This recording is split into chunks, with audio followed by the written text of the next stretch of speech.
আসসালামু আলাইকুম প্রিয় খামারি ভাইরা। আজ আমি আপনাদের সাথে একটি বাস্তব ঘটনা শেয়ার করতে চাই। একটি গরু ডেলিভারি করতে আমাকে ডাকা হয়েছিল। গিয়ে দেখি গাভীটির শরীরে কোনো শক্তি নেই, চোখ মুখ শুকিয়ে গেছে। গর্ভবতী অবস্থায় গাভীকে সঠিক পুষ্টি দেওয়া হয়নি, যত্নও নেওয়া হয়নি।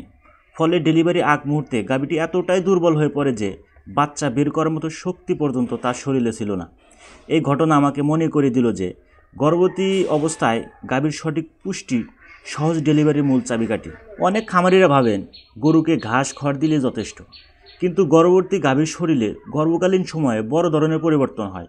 বাচ্চা দ্রুত বড় হয়ে যায়, রক্তে ক্যালসিয়ামের ব্যবহার বেড়ে যায়, অতিরিক্ত এনার্জি ও প্রোটিনের প্রয়োজন হয়, হরমোনাল পরিবর্তন হয়।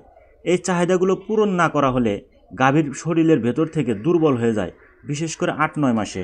গর্ভবতী গাভী পর্যাপ্ত পুষ্টি না পেলে শরীরে এনার্জি কমে যায়, বাচ্চা বড় বা ছোট হয়ে যেতে পারে। বাচ্চা প্রসবের সময় গাভীর পেশিতে শক্তি থাকে না। আজ যে গাভীটি ডেলিভারি করতে গিয়েছিলাম তার শক্তিহীন অবস্থা ছিল, পুরোপুরি পুষ্টিহীনতার ফল।